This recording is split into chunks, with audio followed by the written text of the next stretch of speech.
Hello students, आज इस video में हम करने वाले हैं चैप्टर स्टाफिंग की केस स्टडीज़। लास्ट वीडियोस में मैंने स्टाफिंग के चैप्टर को कंप्लीट कर दिया था। अगर आपने वो वीडियोस नहीं देखी हैं केस स्टडीज़ से पहले जाके प्लीज़ उन वीडियोस को देख लीजिएगा, बिकॉज केस स्टडीज़ सॉल्व करने से पहले जो आपका बेस है, कंसेप्ट है चैप्टर का, वो क्लियर होना ज़रूरी है। बिकॉज अगर आपको वो चैप्टर की टॉपिक्स की हर एक की क्लियरेंस होगी तो केस स्टडीज़ को सॉल्व करने में आपको हेल्प मिलेगी। ठीक है, तो स्टार्ट करते हैं। केस स्टडीज़ को सॉल्व करने से पहले मैं आपके साथ कुछ आज टिप्स एंड ट्रिक्स सॉल्व करूँगी, बिकॉज बच्चों को सबसे ज़्यादा मुश्किल जो है वो पोर्शन केस स्टडीज़ ही लगता है। तो जैसे आपको पता है कि अब हम इस चैप्टर स्टाफिंग चैप्टर की केस स्टडीज़ कर रही हैं, तो जो आपका माइंड का थॉट प्रोसेस है वो उसी तरीके से चलेगा कि हाँ ये स्टाफिंग चैप्टर का है तो यही टॉपिक का आंसर होगा। बट मैं आज आपको इस वीडियो में थोड़ा सा एग्जामिनेशन पॉइंट ऑफ व्यू से भी बताऊंगी, बिकॉज जब एग्ज़ाम्स में आपको केस स्टडीज़ आएंगी वो किसी भी चैप्टर की आ सकती हैं। ठीक है, तो सबसे पहले प्रॉब्लम बच्चों को ये आती है कि उनको यही नहीं पता चलता कि जो ये केस स्टडीज़ है ये कौन से चैप्टर से रिलेटेड है, ये क्वेश्चन में पूछ क्या रहा है। वो इतना बड़ा पैराग्राफ देखते हैं और कंफ्यूज हो जाते हैं। तो अब हमने कुछ वही टिप्स और ट्रिक्स इस वीडियो में देखने हैं कि मुझे ईजी तरीके से, क्योंकि आपको जो अपना पेपर है वो लेंथी होता है, 3 घंटे में कंप्लीट भी करना है, तो हमारे पास इतना टाइम नहीं है, तो हम कैसे इस चीज़ को ईजिली सॉल्व कर सकते हैं। ठीक है, तो इसलिए सबसे पहले केस स्टडीज़ को सॉल्व करने से पहले हम कुछ टिप्स देखते हैं कि केस स्टडीज़ को ईजिली हम कैसे सॉल्व कर सकते हैं। तो देखिए, हमारा फर्स्ट टिप हमें क्या कहता है कि you should read the questions and then read the case studies. अब जैसे मैंने बोला था कि आपको सबसे पहले प्रॉब्लम क्या आ रही है कि भाई मेरे को तो यही नहीं पता चल रहा ये कौन से चैप्टर से रिलेटेड मेरे को क्वेश्चन आ गया है। तो आपने सबसे पहले क्या करना है, अपने क्वेश्चंस के ऊपर नज़र घुमानी है। ठीक है, ये क्या क्वेश्चन में मुझे क्या पूछ रहा है, तो आपको कहीं ना कहीं वहीं से हिंट ज़रूर मिल जाएगा कि ये कौन से चैप्टर से रिलेटेड है। क्वेश्चंस आपको पता है इतने केस स्टडीज़ के ज़्यादा आते ही नहीं है, 1 है 2 है, जितने भी क्वेश्चंस हैं वो आपने देखने हैं, उसके बाद अपना केस स्टडीज़ रीड करना शुरू करना है। ठीक है, सेकेंड टिप हमको क्या बोल रहा है कि by reading the question first your mind would get clear for what you are reading the case studies. जैसे मैंने अभी बताया कि क्वेश्चंस पढ़ा, कुछ हिंट आपको वही मिल जाएगा कि मैं किसके बारे में केस स्टडीज़ पढ़ने वाला हूँ, तो आप उन आंसर्स को जल्दी रिकॉग्नाइज कर पाओगे पैराग्राफ में, क्योंकि आपको पता है कि अब मुझे क्या क्वेश्चन ढूंढने हैं। तो यानी कि पहले आपने क्वेश्चन समझा कि ये इसका आंसर अब मुझे इस पैराग्राफ में ढूंढना है। अब थर्डली आपने क्या करना है कि अब आप अपनी केस स्टडी रीड करना शुरू करोगे, और इसको आप सिंपली 1 गो में सिर्फ रीड नहीं करना, आपने फोकस करना है हर लाइन के ऊपर। ठीक है, और सेकंड सबसे इम्पॉर्टेंट टिप जो है, आपको कीवर्ड्स के ऊपर ध्यान देना है, कीवर्ड्स को नोट्स करना है। इसीलिए मैंने आपको बोला था कि आपको पहले जो चैप्टर्स हैं उनका बेसिक्स और कंसेप्ट क्लियर कर लीजिएगा। चैप्टर से रिलेटेड, टॉपिक से रिलेटेड ही जो कीवर्ड्स हैं आपने वो माइंड में रखने हैं। तो जब आप पैराग्राफ पढ़ेंगे, स्टोरी जब आप वो पढ़ रहे हैं केस स्टडीज़ की, आपको जो जो कीवर्ड्स लग रहा है, तो आपके क्वेश्चन से रिलेटेड है, आप उसको अंडरलाइन करोगे, या आपको हिंट मिल रहा है कि ये कौन से चैप्टर से रिलेटेड हो सकता है, उनको अपने पेपर में मार्क कर लो। ठीक है, ये सबसे इंपॉर्टेंट पॉइंट है आपका केस स्टडी सॉल्व करने में। अब जब आप कीवर्ड्स को अंडरलाइन कर लोगे, उसमें से आपको आंसर जो है वो ढूंढने इजी हो जाएंगे। अब मैं आपको एक चीज़ यहाँ पे और क्लियर करना चाहूँगी कि कुछ बच्चों को लगता है कि जैसे इंग्लिश में आपको पैराग्राफ्स आता है कि इसके अंदर भी आंसर्स होंगे, तो इसके अंदर आंसर्स नहीं होंगे। आपको जो क्वेश्चंस हैं केस स्टडीज़ में वो एक इनडायरेक्ट वे में पूछे जाते हैं। जैसे कि पहले था, मान लो मैं पूछ लेती हूँ कि what is the process of staffing, what is the process of selections, तो वहाँ पे आपको पता चल रहा है कि मुझसे डायरेक्टली पूछ रहे हैं। अब केस स्टडीज़ में क्या होता है, वो आपको एक स्टोरी कुक करेंगे जिससे आपको पता, प्रैक्टिकली आपको देखना है कि अगर ये सिचुएशन होती है तो मुझे अब आपको इसमें से क्वेश्चन जो है रिलेटेड वो क्या आपसे पूछे हैं। तो वो कंसेप्ट आपका तब क्लियर होगा जब आपने पूरा चैप्टर जो है वो थॉरली अच्छे से पढ़ा होगा। ठीक है, अब इन्हीं टिप्स को देखते हुए हम अपनी कुछ केस स्टडीज सॉल्व करते हैं, देखते हैं कि जो टिप्स अभी हमने लिए हैं ये कितनी हमारी हेल्प करते हैं केस स्टडीज़ को सॉल्व करने में। तो 1 बाय 1 अभी हम जो केस स्टडीज़ हैं वो इस चैप्टर में करेंगे। प्लीज़ इसको ज़रा वीडियो को बहुत ध्यान से देखिएगा, समझिएगा, ये आपको बहुत हेल्पफुल होगी, और आई एम श्योर कि आप इस वीडियो को देखने के बाद जो केस स्टडीज़ है बड़ी ईजिली से सॉल्व कर पाओगे। ठीक है, तो सबसे पहले हम केस स्टडीज़ देखते हैं। तो सबसे पहला टिप तो भैया हमने देखा था कि क्वेश्चंस पढ़ने हैं, तो क्वेश्चंस पे नज़र घुमाते हैं ज़रा, क्वेश्चंस क्या कह रहा है हमको। Name and explain the step of staffing process which has not been performed properly. Means आपको स्टाफिंग प्रोसेस के स्टेप एक्सप्लेन करने हैं जो कि यहाँ पे परफॉर्म नहीं करे गए हैं। तो मेरे को सबसे बड़ा हिंट तो यही मिल गया कि एक स्टाफिंग चैप्टर से रिलेटेड कुछ क्वेश्चंस यहाँ पे इस पैराग्राफ में आने वाले हैं, ठीक है। सेकंड क्वेश्चन क्या है, state the next 2 stages immediately following the step identify in a part A. अब हम अपनी केस स्टडीज़ की तरफ मूव करते हैं कि वो क्या कह रही है। एक resolution private limited publishing company है, ठीक है। वो बुक पब्लिश करते हैं +2 की डिमांड की, +2 क्लास की बिजनेस स्टडीज़ की, ठीक है, जो कि बहुत इस टाइम डिमांड में है।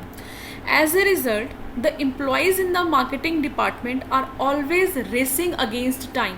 रेसिंग अगेंस्ट टाइम मतलब उनको टाइम का शॉर्टेज पड़ रहा है कि वो डिमांड को जो है वो पूरा नहीं कर पा रहे हैं उसी टाइम पीरियड के अंदर। The employees have to work overtime and on holidays to cater to the demand. तो जो कुछ पॉइंट्स मेरे को लगे कीवर्ड्स वो मैंने आपके लिए अंडरलाइन भी करे हैं, क्योंकि अगर देखिए आपने देखना है हर लाइन में आपने वो वर्ड्स नहीं ढूंढने हैं। अभी यहाँ पे जस्ट आपने उसको बताया, उसने इन्फॉर्मेशन दी है कि ये कंपनी है, बुक्स बनाती है, काफ़ी ज़्यादा बुक्स की डिमांड है और वहाँ के जो एम्प्लॉयज़ है उसको टाइमली मीटअप नहीं कर पा रहे हैं। अब यहाँ से हमें अपने आंसर को मिलना शुरू हो जाएगा, ठीक है, कि एम्प्लॉयज़ जो हैं वो ओवर टाइम काम कर रहे हैं, अपनी हॉलीडेज़ को कैटर कर रहे हैं, मीन्स हॉलीडेज़ को कैंसिल करके या हॉलीडेज़ वाले दिन भी वो लोग काम कर रहे हैं। Managers in the marketing department are under stress as they have to handle more than 2 territories. The work stress has led to dissatisfaction among the employees and managers. अब ये जो पॉइंट्स मैंने अंडरलाइंस करे हैं कि एम्प्लॉयज़ कम है, काम ज़्यादा है, ओवर टाइम कर रहे हैं, जिसकी वजह से उनका वर्क स्ट्रेस बढ़ रहा है और वर्क स्ट्रेस की वजह से क्या हो रहा है, एम्प्लॉयज़ जो है और मैनेजर में डिससेटिस्फेक्शन लेवल जो है वो बढ़ रहा है, ठीक है। तो यहाँ पे हमें समझ में आ रहा है कि वर्कर्स शॉर्टेज हैं। तो उसने हमसे यही पूछा है कि जो स्टाफिंग प्रोसेस है उसका कौन सा स्टेप जो है आपको लगता है कि उन्होंने अच्छे से परफॉर्म नहीं किया होगा। तो अब हम इसके आंसर्स देखते हैं। देखिए इसके लिए ना आपको जो अपना चैप्टर है, जैसे चैप्टर में अगर आप मेन क्वेश्चन लेके चलोगे, staffing process, selection process, recruitment के टाइप्स एंड ट्रेनिंग, ये मेन टॉपिक है जो आपने अच्छे से क्लियर करने हैं। अब अगर यहाँ पे हमें मेन प्रॉब्लम के हम रीज़न देखें कि एम्प्लॉयज़ कम है, अगर एम्प्लॉयज़ ज़्यादा होते तो ये प्रॉब्लम उनको नहीं आती। इट मीन्स कौन सा स्टेप है जो अच्छे से परफॉर्म नहीं करा गया है, that is a estimation of man power requirements, यानी कि आपके स्टाफिंग प्रोसेस का पहला ही स्टेप। इस स्टेप में हम लोग करते हैं मैन पावर को एस्टिमेट करते हैं कि एक कंपनी में काम करने के लिए एग्जैक्ट नंबर ऑफ एम्प्लॉयज़ जो हैं वो कितना होना चाहिए ताकि आपकी कंपनी का जो काम है वो स्मूथली चले, ठीक है। अब यहाँ पे मैन पावर कम है, अंडर स्टाफिंग है, इसीलिए उनको प्रॉब्लम आ रही है। तो अब क्वेश्चन को आपने यहाँ पे क्वेश्चन को बड़े अच्छे से स्टडी करना है कि उसने पूछा गया आपसे। अब उसने ये पूछा है उस स्टेप का नाम भी बताओ और उसको एक्सप्लेन भी करो। तो स्टेप कौन सा है, first estimation of man power requirement, के पहले ही स्टेप को यहाँ पे मिस कर रहे हैं। उन्होंने अपनी मैन पावर को एग्जैक्टली नहीं मेजर किया कि उनको कितने नंबर ऑफ एम्प्लॉयज़ की ज़रूरत है। तो आप ये स्टेप का नाम लिखोगे और इसको फुल एक्सप्लेन कर दोगे, और इसको मैंने अपनी वीडियोस में बहुत अच्छे से सारे स्टाफिंग प्रोसेस को डिस्कस करा हुआ है और वहाँ पे जाके भी इसको चेक कर सकते हैं, समझ सकते हैं, ठीक है। तो आपको इस पैराग्राफ को, इस पॉइंट को एक्सप्लेन करना है यहाँ पे। नेक्स्ट क्वेश्चन में उसने पूछा था, देखो कि अगले 2 स्टेजेस बताओ, यानी कि स्टाफिंग प्रोसेस को पूछने का इनडायरेक्ट तरीका देखो उनका। एक सिचुएशन बताई जहाँ पे आपको स्टेप को आइडेंटिफाई करना था। अब नेक्स्ट क्वेश्चन में उसने आपसे अगले 2 स्टेप पूछ लिए हैं कि इस स्टेप के बाद अगले 2 स्टेप कौन से आते हैं। तो जब हमने मैन पावर को एस्टिमेट कर लिया कि हमें इतनी मैन पावर लगेगी, तो नेक्स्ट स्टेप क्या होएगा आपका, रिक्रूटमेंट का, और रिक्रूटमेंट के बाद हम क्या करते हैं, सिलेक्शन। तो आपको उनको भी एक्सप्लेन करना है, एक एक 2 लाइन में उनका मीनिंग देना है, ठीक है जी। तो ये थी आपकी फर्स्ट केस स्टडीज़। अब हम देखते हैं सेकंड केस स्टडी हमारी क्या कह रही है। क्वेश्चंस देखते हैं पहले इनके। Identify the source of external recruitment adopt bye the company. आपको सोर्स आइडेंटिफाई करना है कि कंपनी जो है एक्सटर्नल रिक्रूटमेंट के लिए क्या अडॉप्ट करेगी। और सेकेंड पे उसने उसकी 3 एडवांटेजेस भी पूछ ली हैं। तो यहीं से आपको हिंट मिल गया कि स्टाफिंग चैप्टर से रिलेटेड है, ठीक है। और टॉपिक कौन सा है आपका, रिक्रूटमेंट। तो काफ़ी आपको हेल्प मिल जाएगी अपनी केस स्टडी सॉल्व करने में। अब हम केस स्टडीज़ देखते हैं। Restech limited is one of the top IT companies in India. The company does mass recruitment each year from different colleges, offering fresher level job to the final year students. This helps in recruiting the brightest and the best available talent in the educational institutions. अब यानी कि इन 4 लाइनों में बताया है कि ये company है, कोई IT कंपनी है, और ये मास रिक्रूटमेंट मतलब काफ़ी ज़्यादा नंबर ऑफ़ एम्प्लॉयज़ जो है वो रिक्रूट करते हैं हर साल। और अपनी रिक्रूटमेंट को वो कहाँ से करते हैं?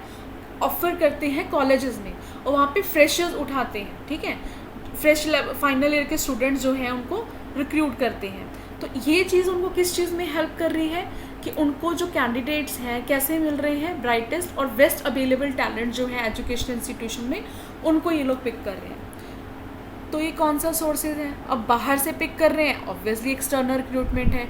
अब आपने एक्सटर्नल रिक्रूटमेंट के सोर्सेज जो थे वो भी बहुत डिटेल में मैंने आपको वीडियोस में सारे बताए हुए हैं, तो आप रिक्रूटमेंट वाला जो पार्ट है वीडियो का वो जाके वीडियो का चेक कर सकते हैं। अब देखिए रिक्रूटमेंट में अगर ये कॉलेज में से जा रहे हैं तो कौन सा है इसका रिक्रूटमेंट का सोर्सेज? कैंपस रिक्रूटमेंट, ठीक है। तो जस्ट आपको सोर्स आइडेंटिफाई करना था, वो आप लिख दोगे कैंपस रिक्रूटमेंट। और इसी आपको एक्सटर्नल सोर्सेज की ही 3 एडवांटेजेस भी पूछी हैं कि अगर आप एक्सटर्नल सोर्सेज कंपनी अडॉप्ट करती है उनकी उसको क्या एडवांटेजेस हैं। आप यहाँ पे 3 एडवांटेजेस जो हैं उस मेथड की लिख सकते हैं, ठीक है। इसीलिए आप दोनों मेथड्स का इंटरनल एक्सटर्नल एडवांटेजेस और उनके ड्रॉबैक्स जो हैं वो बहुत अच्छे से करिएगा, क्योंकि वो क्वेश्चन में केस स्टडीज़ में आपको इसी तरह से पूछते हैं। अब हम नेक्स्ट केस स्टडी देखते हैं, क्वेश्चन देखते हैं। पहले यहाँ पे भी सोर्स ऑफ रिक्रूटमेंट पूछा है कि येलो सिक्योरिटी सर्विस ने कौन सा अडॉप्ट किया है, फिर उसकी एक डिसएडवांटेजेस पूछी है, और आपसे नीड ऑफ पूछी है कि कौन सी फुलफ़िल की गई हैं बाय द कंपनी एज पर मैस्लो नीड हायरार्की। चलिए केस स्टडीज़ देखते हैं कि Mohit Gupta is working with Yellow Security Service Limited. He is also recruiting security guards for the company. वो कंपनी के लिए सिक्योरिटी गार्ड्स को रिक्रूट करते हैं, ठीक है। Company provide security services in Delhi and Noida at a short notice to the various companies, कि और बहुत कंपनीज को बड़े शॉर्ट नोटिस के ऊपर वो सिक्योरिटी गार्ड्स जो हैं वो प्रोवाइड करते हैं। The guards are recruited on temporary basis. The guards provided by this company are known for their honesty and punctuality. Mohit Gupta is well known in his village for providing employment to unskilled people. अब देखिए यहाँ पे क्या बताया गया। पहली बात तो सोर्स ऑफ रिक्रूटमेंट पूछा उसने, तो कौन सा रिक्रूटमेंट यूज़ कर रहे हैं? क्योंकि आप बाहर से हायर कर रहे हो तो फर्स्ट क्वेश्चन का आंसर तो हमें मिल गया, एक्सटर्नल सोर्स ऑफ रिक्रूटमेंट। और एक्सटर्नल का भी वो कौन सा मेथड यूज़ कर रहे हैं, क्योंकि यहाँ पे वो किससे कॉन्टेक्ट कर रहे हैं? उन्होंने देखो जैसे बताया कि जो सिक्योरिटी गार्ड्स हैं उनकी रिक्वायरमेंट्स क्या है? अनस्किल्ड। तो अनस्किल्ड हमने क्या देखा था कि कौन सा मेथड है? Labour contractor. उस मेथड को वो यूज़ कर रही है येलो सिक्योरिटी सर्विस लिमिटेड, ठीक है। अब आपको इस मेथड का एक डिसएडवांटेज बताना है। वन डिसएडवांटेजेस क्या होती है एक्सटर्नल सोर्सेज की, कि जो न्यू एम्प्लॉयज़ कंपनी हायर करती है उसको लॉन्ग टाइम लगता है settle down in the organisation होने में, या आप और कोई भी ड्रॉबैक लिख सकते हैं जो भी आपको याद हो, ठीक है। थर्ड क्वेश्चन आपसे उसे पूछा है कि सिक्योरिटी गार्ड्स की नीड को आइडेंटिफाई करें जो ये कंपनी जो है वो फुलफ़िल कर रही है, ठीक है। तो नीड्स कौन सी हैं? Basic psychology needs of the securities guards are being fulfilled by the company. तो ये पॉइंट हमें कहाँ से पता चला कि जो कंपनी है वो अपने गांव में, विलेज में से वो उन लोगों को उठा रहे हैं। तो जो उनकी एक बेसिक नीड्स हैं वो भी जो कंपनी है उनको रिक्रूट करके या एम्प्लॉयमेंट अपॉर्चुनिटीज़ प्रोवाइड करके पूरी कर रही है, ठीक है जी। और फोर्थ क्वेश्चन था हमारा, identify any 2 values communicated to society in the above stated cases. Students इस तरीके के ना क्वेश्चंस बहुत आते हैं केस स्टडीज़ में। वो हमेशा आपको एंड ऑफ द पैराग्राफ में केस स्टडीज़ में पूछ लेते हैं कि आपको इसमें कौन सी वैल्यूज़ दिख रही हैं इस पैराग्राफ में, या कौन सी वैल्यूज़ कम्युनिकेट करी गई हैं। तो इन क्वेश्चन का आंसर तो आप अपने एंड से लिख सकते हो, पर आपको एक पैराग्राफ पढ़ के उसको अपने दिमाग में सोचना है कि किन वैल्यूज़ की बात कर रहे हैं। तो अगर आप अपने इस पैराग्राफ पे आपने ध्यान दिया होगा, उन्होंने यहाँ पे हमें क्या हिंट दिया है, ये जो गार्ड्स हैं जो कंपनी प्रोवाइड करती है उस कंपनी को किस लिए जाना जाता है, ऑनेस्टी के लिए और पंक्चुअलिटी के लिए। दूसरा, वो जो एम्प्लॉयमेंट अपॉर्चुनिटीज़ क्रिएट कर रहे हैं वो एक विलेज के लोगों के लिए क्रिएट कर रहे हैं, ठीक है। तो इस तरीके से हमें क्या दो वैल्यूज़ यहाँ पे मिल रही हैं, reliability, dependability, generating employment opportunities. जो भी आपको वैल्यूज़ लग रहा है कि पैराग्राफ में कम्युनिकेट करी जा रही है, वो वैल्यूज़ जो है आप वहाँ पे लिख सकते हो, ठीक है। अब हम चलते हैं अपनी नेक्स्ट केस स्टडीज़ में। इसके क्वेश्चंस देखते हैं हम पहले। Identify and state the next 3 steps Prashant has to follow in the staffing process. Staffing process hint मिल गया मुझे, स्टाफिंग चैप्टर का और स्टाफिंग प्रोसेस से कुछ रिलेटेड है। After advertising for the above vacancies, 2 values फिर से आपको आइडेंटिफाई करना है। जब 2 वैल्यूज़ लिखा है तो आप पैराग्राफ को जब पढ़ोगे आपने बड़ा अच्छे से फोकस करना है कि वो किस वैल्यूज़ के बीच में बात कर रहे हैं। तो हम पहले अपना केस स्टडीज़ देखते हैं। Prashant, the director of company, is planning to manufacture rugs for utilising waste material from one of his garment factories.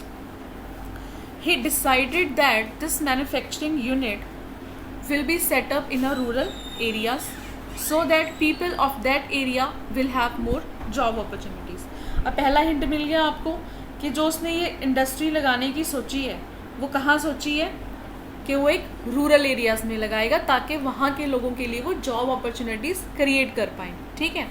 ये हो गया।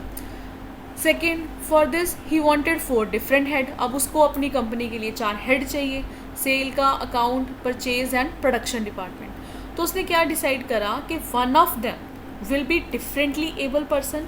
अब ये जो 4 पोजीशन उसको फिल करनी है, उन पोजीशन के लिए उसने क्या सोचा कि एक वो किस तरीके का एम्प्लॉय हायर करेगा जो डिफरेंटली एबल होएगा, ठीक है, and another from minority community से होगा। Second, 1 from disadvantage section of society, यानी कि वो एक लोअर सेक्शन का सोसाइटी की बात कर रहा है कि वहाँ से जो है वो पर्सन लेगा ताकि उन पार्ट ऑफ द सोसाइटी को भी वो डेवलप कर सके। इस पर्पज़ के लिए उसने एडवर्टीजमेंट दिया न्यूज़पेपर में इन सभी वैकेंसीज के लिए, ठीक है जी। अब पहले हम ये देखते हैं कि आइडेंटिफाई करना है आपको और स्टेट करना है नेक्स्ट 3 स्टेप्स। अब जो प्रशांत स्टाफिंग प्रोसेस को आफ्टर एडवर्टाइजिंग फुलफिल करेगा, यानी कि यहाँ पे अभी उसने कौन सा स्टेप फुलफिल कर लिया, एडवर्टाइजमेंट दे दी है उसने वैकेंसीज के लिए, ठीक है। तो ये पहला स्टेप का सेकंड स्टेप हो गया आपका रिक्रूटमेंट का, क्योंकि रिक्रूटमेंट में आप क्या देख के आए थे कि रिक्रूटमेंट में कंपनी क्या करती है, ज़्यादा से ज़्यादा एडवर्टाइजमेंट करती है या एम्प्लॉयज़ को, पीपल्स को इन्फ्लुएंस करती है ताकि वो उनकी कंपनी में जॉब के लिए अप्लाई करें। यानी कि रिक्रूटमेंट स्टेप की ऑलरेडी बात चल रही है आपके केस स्टडीज़ में, तो उसने आपको नेक्स्ट 3 स्टेप आइडेंटिफाई करने के लिए कहा है। इसीलिए जब आपका स्टाफिंग प्रोसेस आपको याद होगा, आपका बेसिस क्लियर होगा, तो प्रोसेस के जो स्टेप है आप तभी बता पाओगे। अब रिक्रूटमेंट के बाद अगला स्टेप कौन सा होता है, सिलेक्शन करेंगे वो। सिलेक्शन के बाद नेक्स्ट क्या होएगा, प्लेसमेंट एंड ओरिएंटेशन होएगी, and after that training and development. और तीनों स्टेप्स को उसने आपको क्या बोला है, एक्सप्लेन करने के लिए। तो यानी कि सबसे बड़ी चीज़ कि आपको इस पैराग्राफ में यही आइडेंटिफाई करना था कि कौन से स्टेप की बात कर रहे हैं, ठीक है। तो नेक्स्ट 3 स्टेप उन्होंने आगे आपसे पूछ लिए हैं। और दूसरा क्वेश्चन उन्होंने हमसे पूछा था 2 वैल्यूज़ जिसका वो डिस्कशन करा गया है इस चैप्टर में। आप रूरल डेवलपमेंट कह सकते हो, ऑप्टिमम यूटिलाइजेशन ऑफ रिसोर्सेज कह सकते हो, और दूसरा एम्प्लॉयमेंट अपॉर्चुनिटीज़। जो भी आप वैल्यूज़ अपने एंड से आप लिखना चाहें, कम्युनिकेट आपको लग रहा है कि इस पैराग्राफ में या इस केस स्टडीज़ में डिस्कस हुआ है, वो आप मेंशन कर सकते हैं। आई होप आपको वीडियोस में केस स्टडीज़ क्लियर हो रही होंगी। अगर आपको कोई भी डाउट लगता है या आपको कोई प्रॉब्लम है, प्लीज़ कमेंट जाके आप वीडियो में जाके कमेंट करिए, मुझे बताइए। अगर मुझे आपकी जो प्रॉब्लम है ज़रूर सॉल्व करने की कोशिश करूँगी। और अगर अभी तक आप इस वीडियो में बने हुए हैं प्लीज़, और न्यू हैं चैनल पे, तो चैनल को सब्सक्राइब कीजिएगा और अपने और स्टूडेंट्स के साथ भी शेयर कीजिएगा ताकि उनके लिए भी ये यूज़फुल हो सके वीडियोज़, ठीक है जी। अब हम देखते हैं अपना नेक्स्ट केस स्टडी। क्वेश्चंस देख लेते हैं पहले इसके। The above discussion is indicated an important function of management. Name the function of management. यानी कि मैनेजमेंट के फंक्शन का आपसे नाम पूछा गया है। Second, the management function identify, जो आपने पार्ट 1 में आइडेंटिफाई करा है, वो एक पर्टिकुलर प्रोसेस फॉलो कर रहा है, आपको उस प्रोसेस के स्टेप बताने हैं। तो हम देखते हैं कि मैनेजमेंट के कौन से फंक्शन की बात हो रही है। ठीक है, अब आपको मैनेजमेंट के फंक्शंस बहुत अच्छे से पता है, जो हमने हमारी बुक की मैनेजमेंट फंक्शन से स्टार्ट होती है। ठीक है, प्लानिंग, ऑर्गेनाइजिंग, स्टाफिंग। तो अभी वो उसने आइडेंटिफाई करने के लिए देखा है। तो केस स्टडीज़ को रीड करते हैं पहले हम। Zenith Limited is highly reputed company and many people wanted to join this company. बहुत हाईली रिप्यूटेड कंपनी है और बहुत लोग इसको ज्वाइन करना चाह रहे हैं। ठीक है, the employees of this organisation are very happy and they discuss how they came in contact with this organisation. Means के जो एम्प्लॉयज़ हैं उस ऑर्गेनाइजेशन के, वो बहुत खुश हैं और वो आपस में कुछ डिस्कशन कर रहे हैं कि वो इस ऑर्गेनाइजेशन के कॉन्टैक्ट में कैसे आए। ठीक है, उनकी जो ज्वाइनिंग है वो कैसे हुई है। तो ये कुछ पर्सन्स के नाम लिए हैं जो आपस में डिस्कशन कर रहे हैं। Aman said that he was introduced by the present sales manager Mister John. कि मिस्टर जॉन कोई प्रेजेंट वो वर्क वहीं पे ऑलरेडी एम्प्लॉयज़ हैं एज ए सेल मैनेजर, उन्होंने उनको इंट्रोड्यूस किया। ठीक है, बेनो जी क्या कह रहे हैं कि he had applied through the newspaper and was appointed as a HR manager. इसने कैसे अप्लाई किया? न्यूज़पेपर के through. Vaibhav, he was neither related to any employee of the organization nor was there any advertisement in the newspaper। Means ना तो उसको किसी employees ने किसी से रिलेटेड है वो, ना ही उसने किसी एडवर्टिजमेंट के थ्रू देखा है। फिर वो कैसे आया? He was directly called from IIM Ahmedabad from where he was about to complete his MBA। जहाँ पे उसने अपनी MBA कंप्लीट करी थी, डायरेक्टली उसको वहाँ से जो है वो रिक्रूट करा गया है। ठीक है, अब ये कौन से चैप्टर से रिलेटेड है? अब उन्होंने यहाँ से हमें हिंट कहाँ से मिलने शुरू हो रहे हैं कि वो अपना डिस्कशन कर रहे हैं कि इस ऑर्गेनाइजेशन के कॉन्टैक्ट में कैसे आए, कैसे रिक्रूट हुए। मीन्स कौन से फंक्शन की बात हो रही है यहाँ पे? हमारे फंक्शन स्टाफिंग की बात चल रही है। ठीक है, अब उन्होंने बोला कि जो स्टाफिंग फंक्शन आपने आइडेंटिफाई कर लिया, ढूंढ लिया हमने कि वो स्टाफ कैसे रिक्रूट हुए हैं वहाँ पे, तो अब आप हम उनका प्रोसेस बताइए जिस जिससे वो रिक्रूट हुए, अब उनको आइडेंटिफाई हमने करना है। ठीक है, ये तो हो गया था हमारा फंक्शन। अब पहले तो ये कौन से फंक्शन की बात कर रहे हैं? स्टाफिंग के पर्टिकुलर प्रोसेस की। स्टाफिंग का जैसे हमने जो है एलिमेंट्स पढ़े हुए हैं, रिक्रूटमेंट है, सिलेक्शन है, ट्रेनिंग है।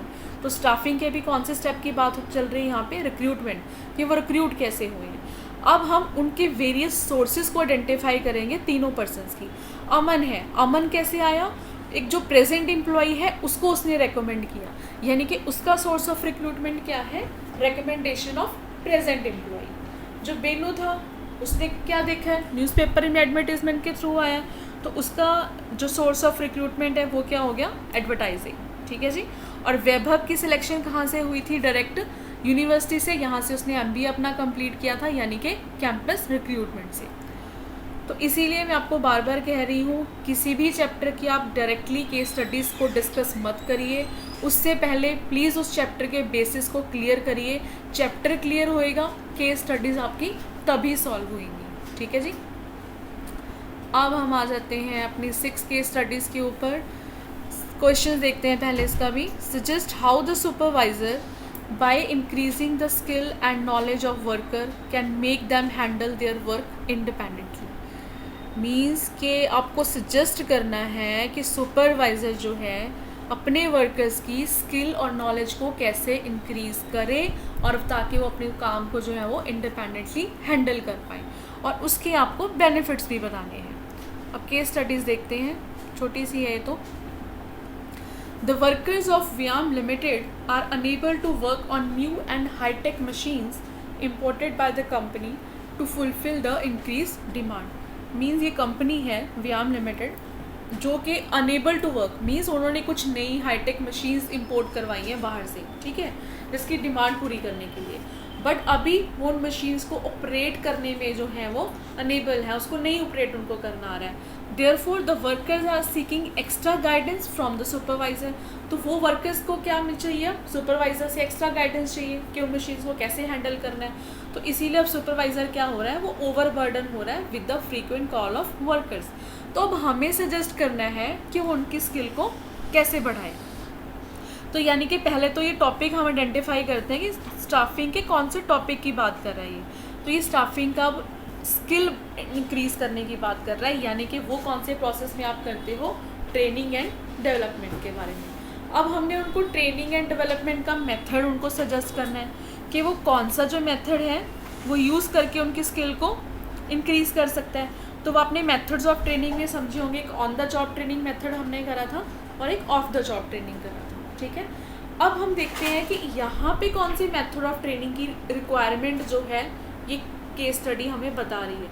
अब यहाँ से मुझे कैसे पता चलेगा, ये point, new and high tech machines, मतलब हाईटेक मशीन्स वैसी मशीन के साथ वर्कर्स को काम करना है जहाँ पे बहुत स्पेशल स्किल की रिक्वायरमेंट है। अब ये मशीन्स रिक्रूट हमने इंपोर्ट कहाँ से करी है, बाहर से। इट मीन्स ये काफ़ी कॉस्टली भी होंगी, तो आप डायरेक्टली तो अपने एम्प्लॉयज़ को उसके ऊपर नहीं लगा सकते हो। तो इसके लिए हमने अपने ट्रेनिंग एंड मेथड में कौन सा ट्रेनिंग मेथड देखा था, ऑफ द जॉब ट्रेनिंग में वेस्टिबल स्कूल्स। वेस्टिबल स्कूल्स का हमने क्या करा था कि जहाँ पे कंपनी जो है एक डमी मॉडल, डुप्लीकेट मॉडल जो है वो रेडी करती है अपने एम्प्लॉयज़ के लिए, जहाँ पे वर्कर्स जो हैं उन डमी मशीन्स के साथ पहले काम करना सीखते हैं, और जब वो उस काम के साथ जॉब उनकी ट्रेनिंग क्लियर हो जाती है, ट्रेंड हो जाते हैं, फिर उनको उन मशीन्स के साथ जो है उनको उनके ऊपर दोबारा जो है उनको जॉब के ऊपर लगाया जाता है, ठीक है। तो अपर सुपरवाइज़र को हम क्या यहाँ पे सजेस्ट करने वाले हैं कि वो अपने वर्कर्स की वेस्टिबल ट्रेनिंग जो है वो करवाई जाए। तो अपने याद रखना है, जब भी वो ट्रेनिंग के रिलेटेड आएगा तो आपको वो हिंट ज़रूर देंगे कि आपको किस तरीके की ट्रेनिंग रिक्वायरमेंट्स हैं। तो इस तरीके के आपने कीवर्ड्स पकड़ने हैं, बिकॉज जब हमने वेस्टिबल ट्रेनिंग का पॉइंट क्लिक करा था तो हमने उसमें पढ़ा था कि कौन सी ट्रेनिंग किस तरीके के एम्प्लॉयज़ को ज़रूरत होती है और किस तरीके की जो ट्रेनिंग है, अपने रिक्वायरमेंट ऑफ ट्रेनिंग देखना है, ठीक है। तो यहाँ पे उनको रिक्वायरमेंट ऑफ ट्रेनिंग क्या है, जहाँ पे स्किल की ज़्यादा ज़रूरत है और मशीन्स जो है उनकी काफ़ी डेलीकेटेड हैं और कॉस्टली हैं। अब हम देखते हैं, अच्छा इसका उन्होंने आपसे बेनिफिट भी पूछे हुए हैं, तो 3 बेनिफिट्स बताने हैं आपने, ठीक है। एक्सटर्न ट्रेनिंग और मेथड्स के, इस ट्रेनिंग्स के क्या मेथड होते हैं, training and development key benefits, वो भी आप इस पॉइंट पे डिस्कस कर दोगे। अभी नेक्स्ट केस स्टडीज़ के ऊपर चलते हैं।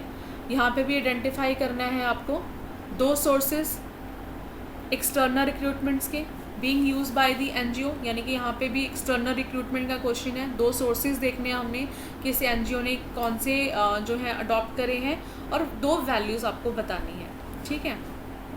चलिए केस स्टडीज़ पढ़ते हैं। Siraj runs on NGO under the name सार्थक इन दिल्ली। एनजीओ काम कर रही है दिल्ली में। The organisation is engaged in offering waste paper recycling services to all kind of institutions in the Delhi NCR reason.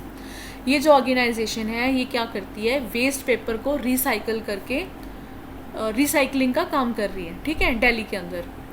It also manufactures custom made paper stationery out of recycle paper on order for the interest institutions at a very competitive price. The website of Sarthak provide a link to a career site wherein the people desirous of joining the NGO can use simple job search to find the right opportunity for themselves. The NGO also keep a database of unsolicited applicants in its office so that job seekers may be notified of future opportunities when they arise. यानी कि 2 sources से NGO जो है वो recruitment कर रही है, उनको आइडेंटिफाई करना है।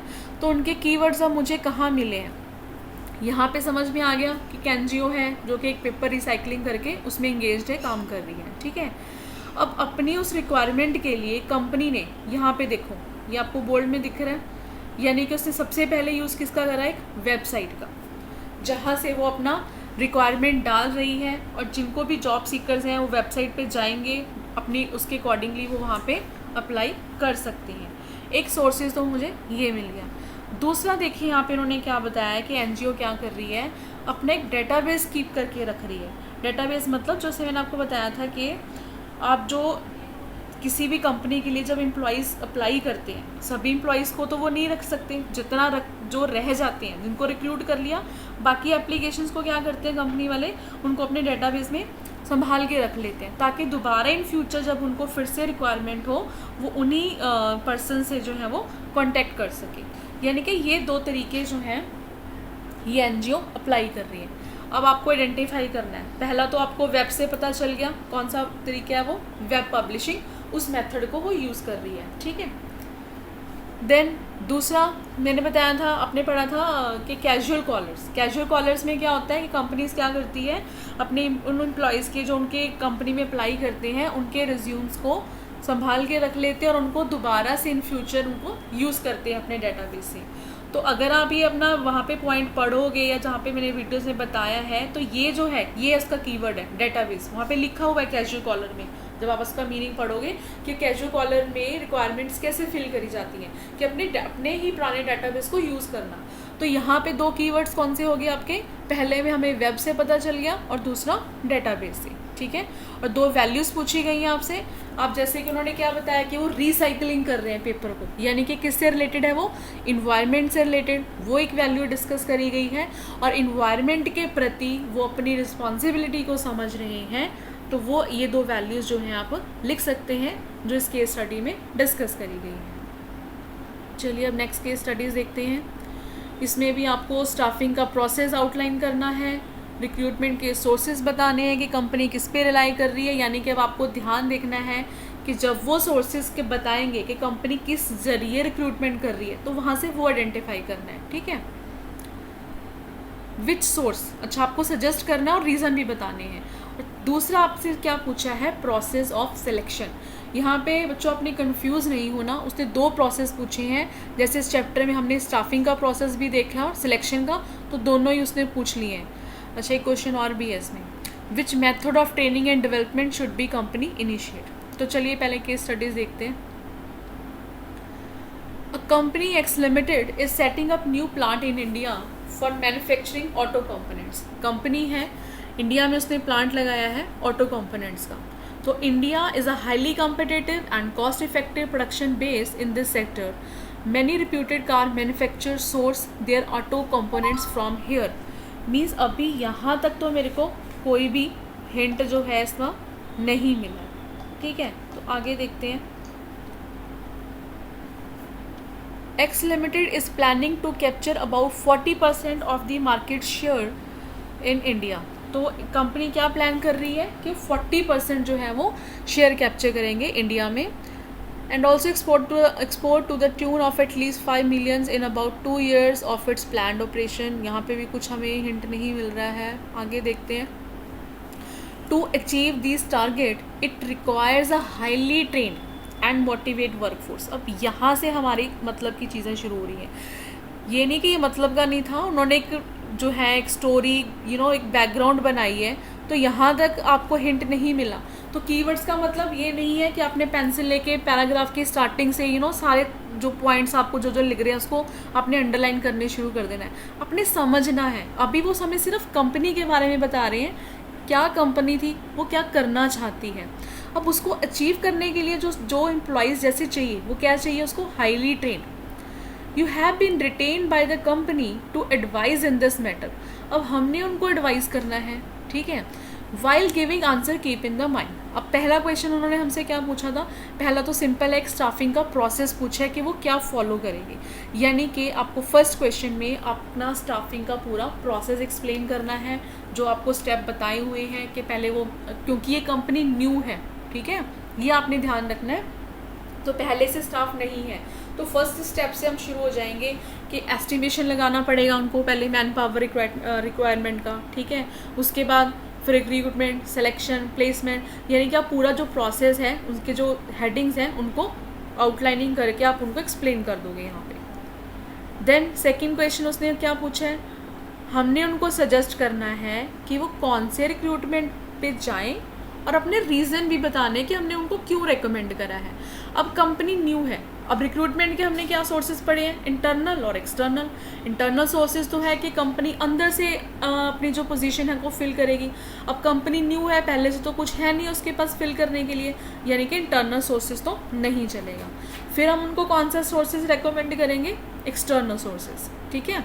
और क्यों रेकमेंड कर रहे हो आप, उसमें टॉपिक में आप क्या डिस्कस करोगे, एक्सटर्नल रिक्रूटमेंट्स की एडवांटेजेस, और कंपनी जो एक्सटर्नल सोर्सेज में कहाँ से रिक्रूट कर सकती है, आप उनके कुछ जो मेथड्स हमने करे हुए हैं वो भी आप रेकमेंड या क्वेश्चन में लिख सकते हो। जैसे कि उनको एक हाईली क्वालिफाइड स्टाफ चाहिए, तो वो उनको कहाँ से मिलेगा? एम्प्लॉयमेंट एक्सचेंज, प्लेसमेंट एजेंसीज हैं, वहाँ से वो कॉन्टैक्ट कंपनी जो है वो कर सकती है, ठीक है। और अपने रीज़न जब वो पूछ ले कि अगर आपने कोई भी चीज़ है कि ये चीज़ रेकमेंड क्यों की है, तो उस के आंसर में आपको क्या देनी होती है, उस चीज़ की एडवांटेजेस डिस्कस करनी होती है। तो आपको डायरेक्टली जो है वो आपसे नहीं पूछेंगे चीज़ें, ठीक है। तो आपको खुद ही अपने माइंड में इसको गेस करना है कि वो हमसे क्या पूछने की कोशिश कर रहा है। थर्ड क्वेश्चन में सिलेक्शन का प्रोसेस उसने पूछ लिया है, फॉलो विद रीज़न। अब सिलेक्शन का जो है आप प्रोसेस वो भी इसमें डिस्कस कर दोगे, वो आपको ऑलरेडी पता है।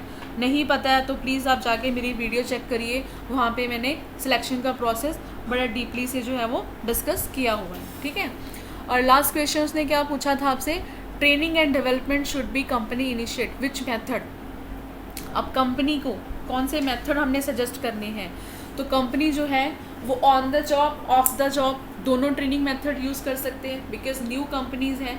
उसके लिए आप कोई भी 3 मेथड जो हैं, वेस्टिबल स्कूल्स हमने क्यों करा है हाईलाइट, बिकॉज केस स्टडीज़ में उन्होंने एक वर्ड हमें क्या दिया था कि उनको कैसे स्टाफ की ज़रूरत है, हाईली ट्रेंड स्टाफ की, ठीक है।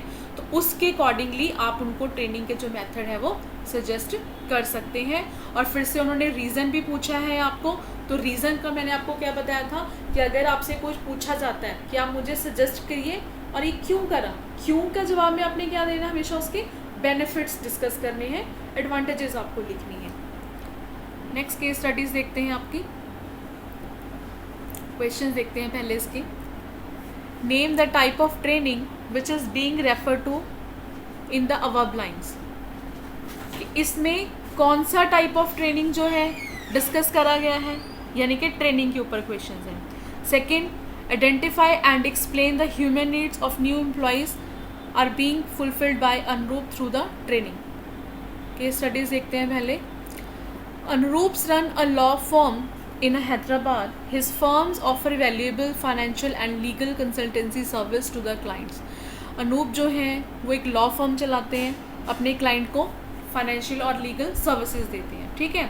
Whenever the firm hire any new employee on the first day of their joining, कि जब भी फर्म अपनी कंपनी के लिए कोई नया एम्प्लॉय हायर करती है, पहले ही दिन ज्वाइनिंग पे वो उनका क्या करते हैं, वेलकम करते हैं and given details about the, अपनी कंपनीज की उनको डिटेल्स देते हैं, या डिटेल्स आपको सारी लिखी हुई हैं, ठीक है।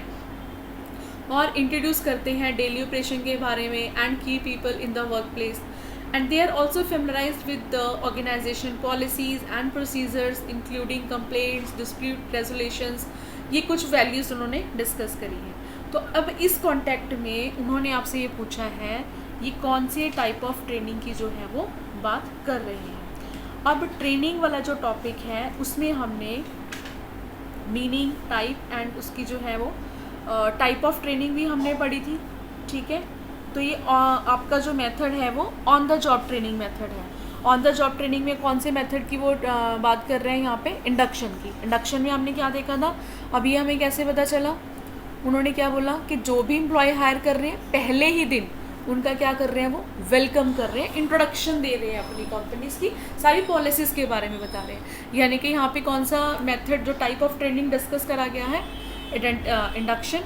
और कौन सी ह्यूमन नीड्स जो है एम्प्लॉय की अनुरूप जो है यहाँ पे डिस्कस कर रहे हैं। अब देखिए उन्होंने काफ़ी कुछ डिस्कस करा है, अपनी पॉलिसीज़ बता रहे हैं, और एम्प्लॉयज़ को ये भी कहा गया कि अगर उनको कोई कंप्लेंट है, कोई सेक्सुअल हरासमेंट्स है या कोई भी डिस्प्यूट रेजोल्यूशंस है, वो उसके बारे में भी डिस्कस कर सकते हैं।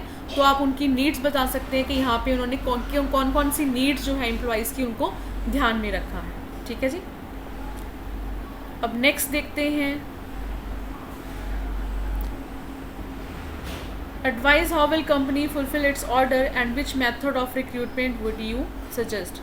केस स्टडी क्या कह रही है हमारी कि a company is manufacturing paper plates and bowls. It produced 1 lakh plates and bowls each day. Due to local festival, it got an urgent order of extra 50,000 plates.